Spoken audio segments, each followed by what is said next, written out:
We're live right now, so they just heard you say that. Hello, everybody. Hey, everybody.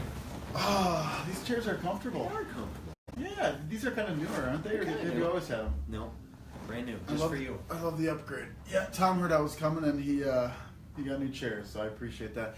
Hey, this is Tom Truszinski. Minnesota-grown kid from the St. Cloud area. Now he's down in the beautiful Rochester, Minnesota. Love Rochester. Love Rochester. Fellow Husky. Can we get a little Go Huskies? Go Huskies. Go Huskies. Go St. Cloud State.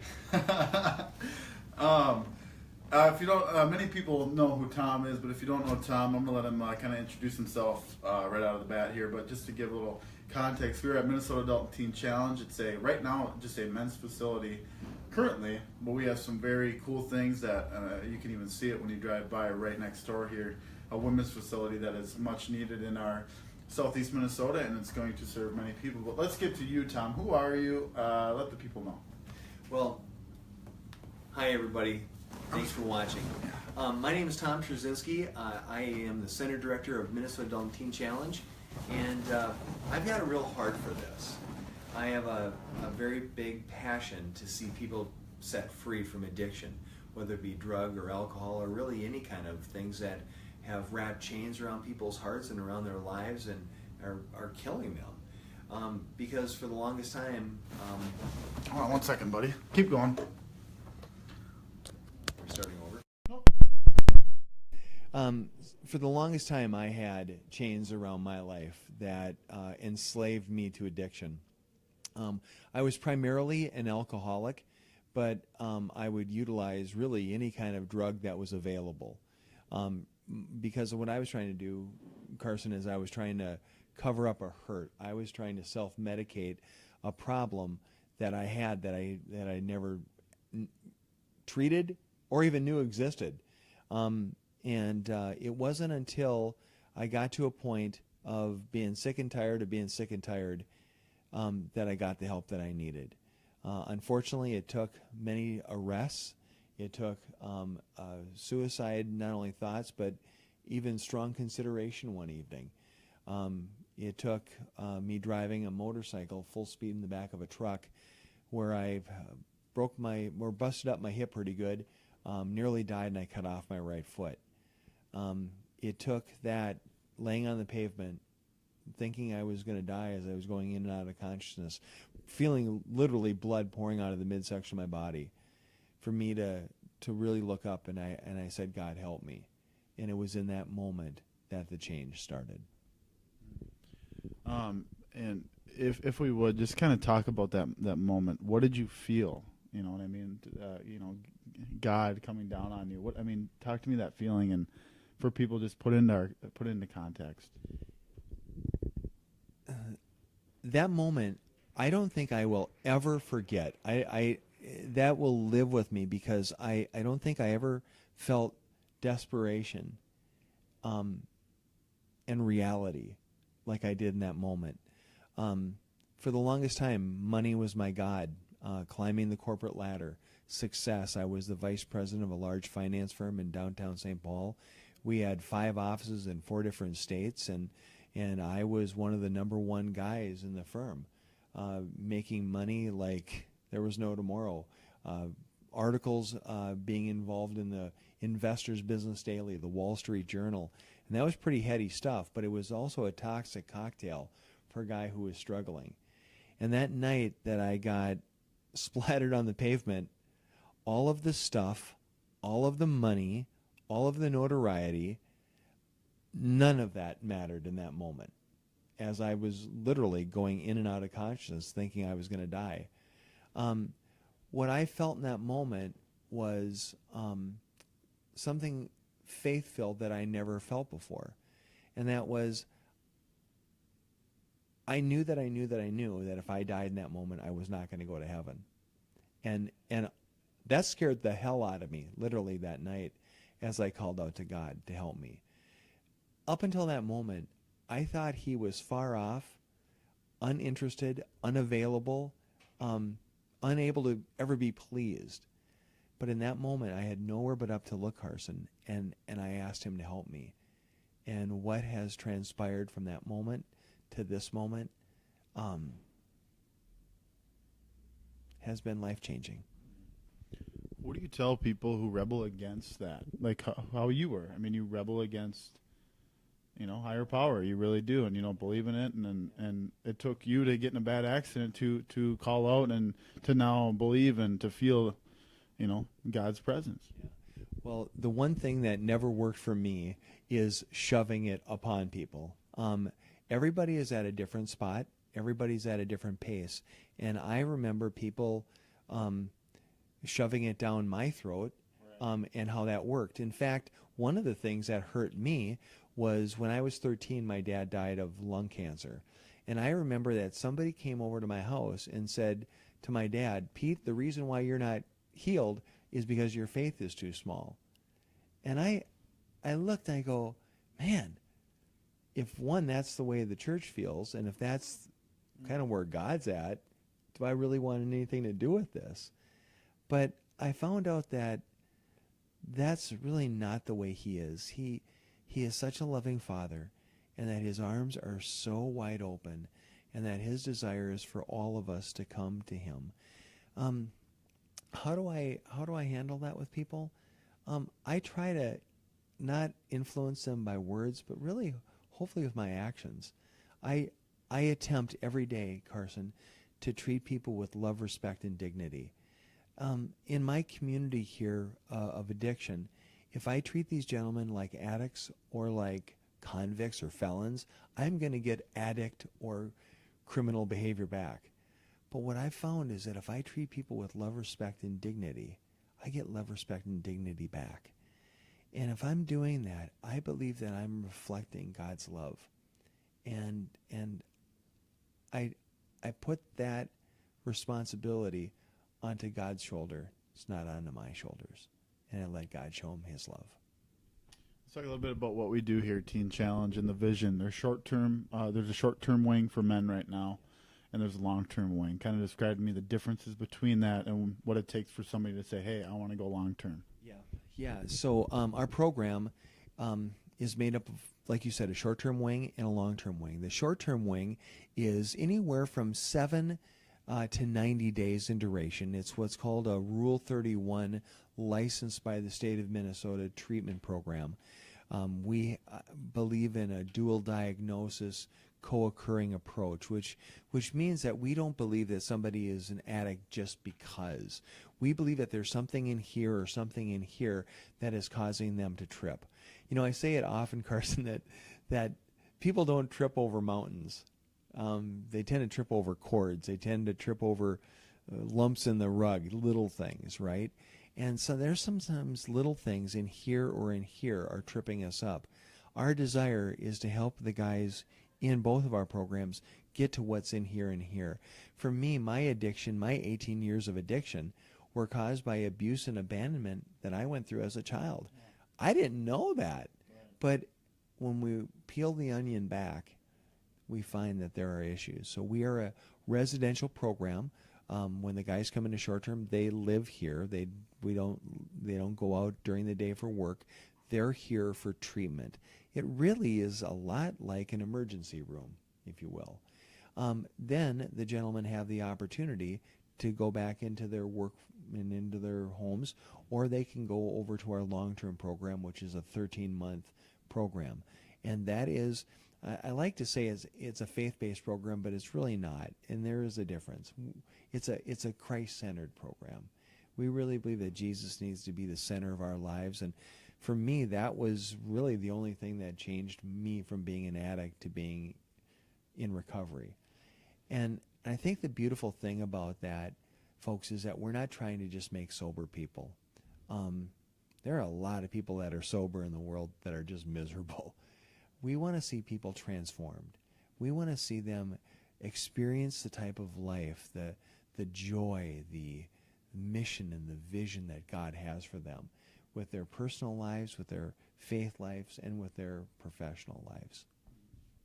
Talk to me about, you have a unique job where, again, you just shared your backstory and people just heard it, but you see, lives transformed every day. That's something where, you know, a guy sitting at a desk right now as an accountant won't see.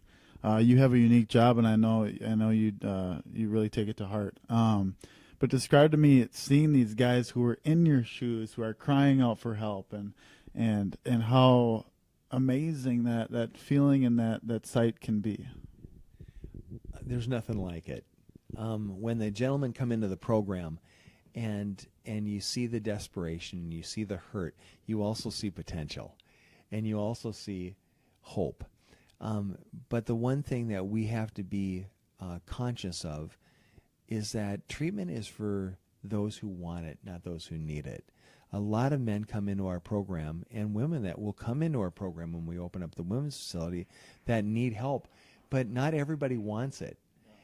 But when the guys that want it succeed, and you see them restored to their family, and you see them restored to their marriage and life and love and joy, there is nothing like it. It actually exceeds any kind of high I've ever had. It is better than making the biggest sale ever, because you know that you've made a difference in somebody's life. But conversely, I also want to let you know that there's great sorrow in this job. I would love to tell you that we bat 1,000. I'd love to tell you that everyone succeeds. They don't. And that breaks your heart. There will be men that will come through this program and even graduate because they go through all of the steps. But when they get back out into life, you have to take the skills that you've received here and apply it in daily life. And there are some gentlemen that relapse. And Karsen, there are even men that relapse to the point of dying. In fact, you did a story at one point in the not too distant past of a young man that had the world by the tail. Athletically, he was good looking, great family, great girlfriend, everything. And he relapsed and he died in June. That rips your heart apart, but I will tell you, as a center director of this program, as one that has now been walking 22 years sober, I work harder than ever to make sure that these men are treated with love, respect, and dignity, and have a program that will help them be more successful than ever before when they leave our program.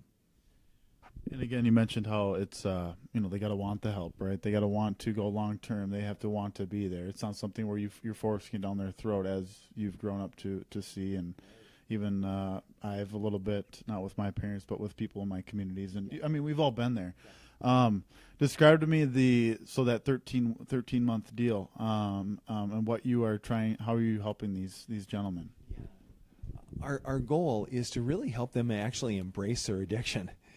Embrace it, to understand it.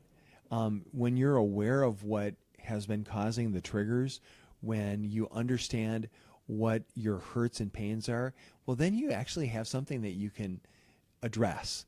And so we want to be able to do that. Then with that, help them address those triggers in healthy alternatives. Okay, in the past I've done it this way. What's now a healthy way to adopt it in the future? Really, misery loves company. So we want to be able to help them not just be in the community, but to be successful. And we help them find jobs or higher education, and moving forward in that area. We're going to get to the women's facility very quickly, but hey, what would you say to people watching who might be in your shoes right now, not in your shoes right now, in your shoes back in the day when you were struggling? Or what do you say maybe to a wife who has a husband struggling, who maybe is just getting to that point where it'd be nice if they could get some help? What do you tell somebody that might be watching who could benefit from this? To a family member or a loved one or coworker that has somebody that's struggling, I think really two things. Practice the ministry of presence. Just be there for them. But with that, have healthy boundaries to be able to know that they need to own it themselves. But I think people feel cut off, people feel anonymous, and people feel irrelevant. And so if you're there, with good, healthy boundaries, I think you can make a big difference. The second thing is I would encourage you to pray for them. I have found that God makes ways where there seem to be no ways. God takes things that are totally impossible and makes them possible. So that's what I would say to those people. To people that might be struggling, that need some help, they know they need help, but they're not sure if they want it, I would encourage them to take a step. I wish I would have taken a step. I had a step forced upon me on a pavement. Most painful day that ever happened to me, but the greatest day that ever happened to me, because I got to the end of myself, and I looked up and I looked around. And you would hope for some folks not to get to that point. I would hope that they won't get to that point. Reach out, and change is possible. And reaching out is so difficult. I don't know. I've never been through it, but I know how difficult that could be. So one of the things, because it's so difficult, Karsen, here's what I tell my men. When I speak to the guys in short term, and actually the long term, these are guys that I love, respect, and admire. And here's why. 3 of the hardest words, especially for a guy to say, are "I need help." Those are 3 words that are so hard for us to say. I need help. Because we think that maybe we're beyond help, or that it's not available. Help is available if you want it. It is. Change is possible if you want it. Life transformation, joy, happiness, love, it is possible if you want it. But you have to say, I need help. And that is by you taking that first step, you owning it. And you know, Karsen, I sought treatment because the judge told me I had to have it, or the cops told me I had to have it, or my wife or my mom said I needed to have it. It wasn't until I was on that pavement and said, okay, I'm doing this for me. Nobody else, I'm doing this for me. That is the kicker. That's the key. And taking that first step of asking somebody, taking the first step by going and telling somebody, I need help. Will you walk with me?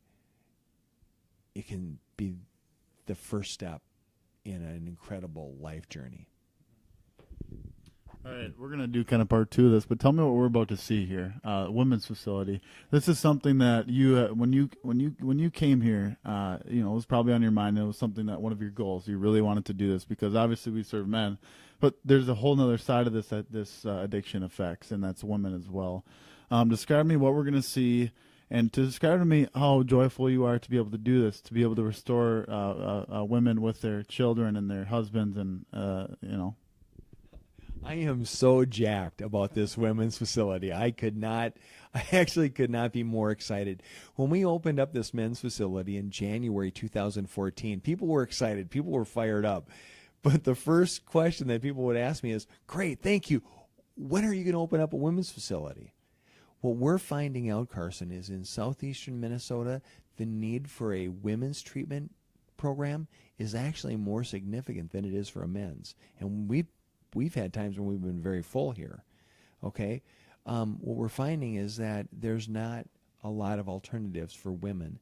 And we are going to be looking at a 34,000 square foot women's facility that will be completely constructed by mid-October of this year.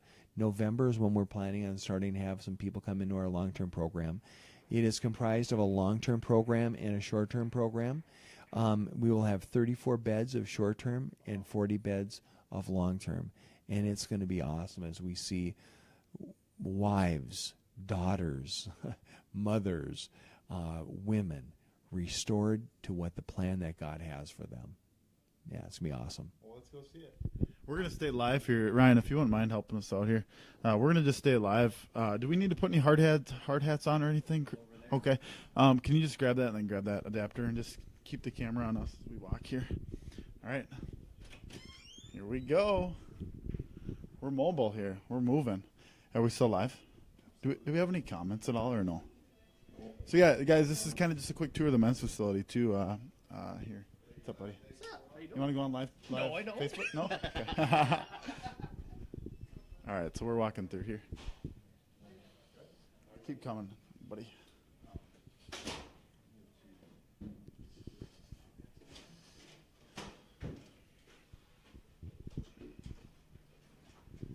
We are live.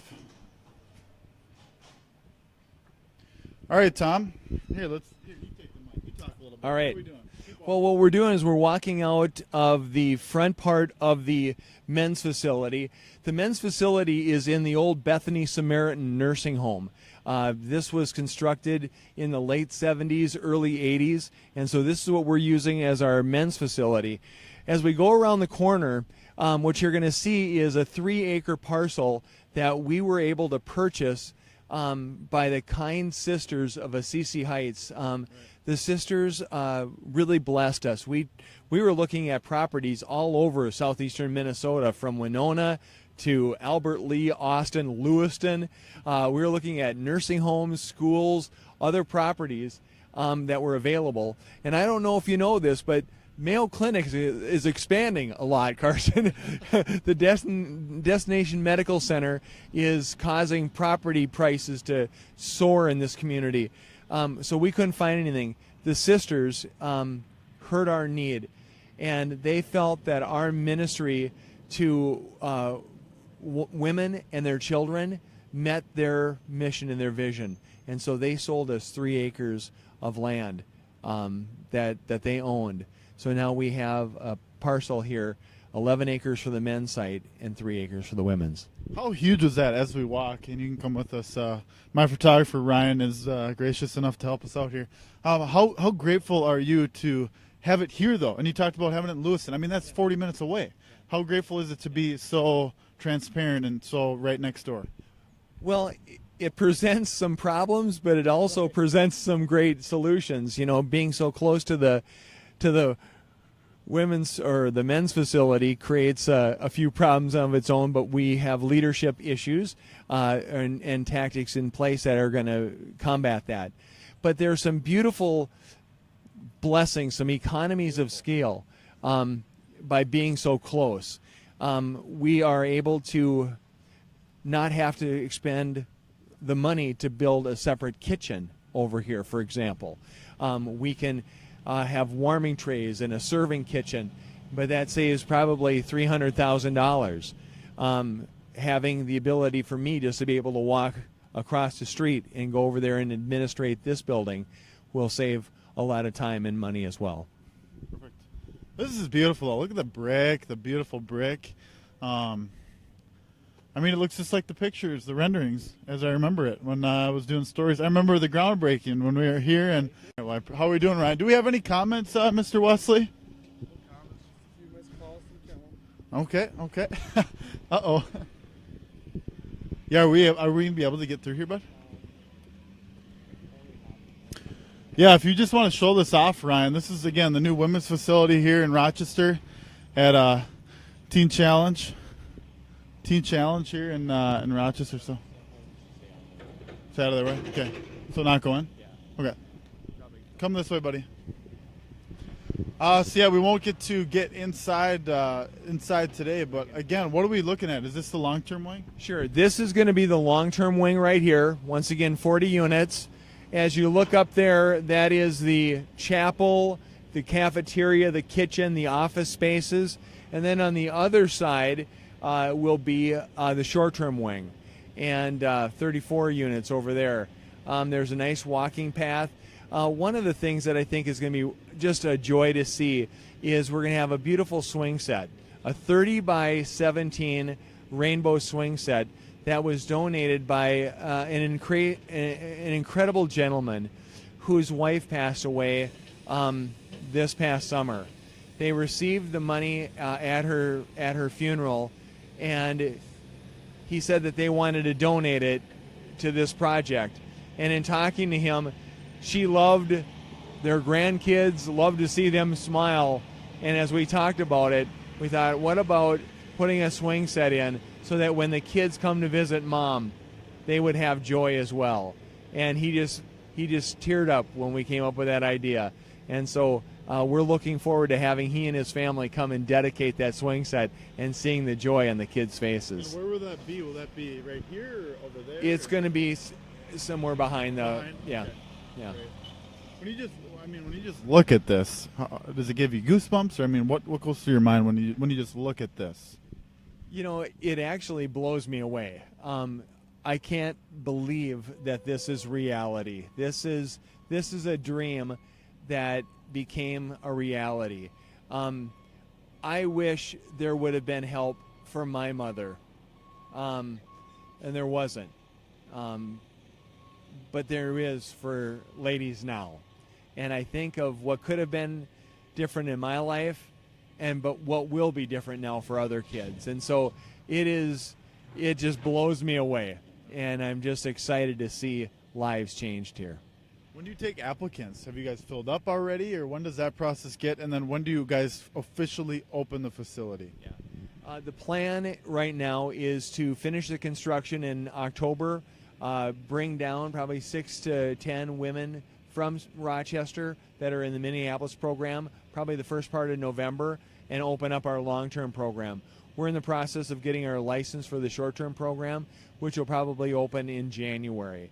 And so we're not at a point of taking applications right now. We're waiting for the project to be open. Anything else, Tom? This has been awesome. Thanks for showing us this and for sitting down with us. But anything else that you'd like to say to, again, anybody watching? Yeah, I think the big thing that I would like to say is thank you. It is because of people like you that believe in what we're doing, people that have supported us, whether it be through prayers or encouragement or financially, that have made this women's facility and this men's facility possible.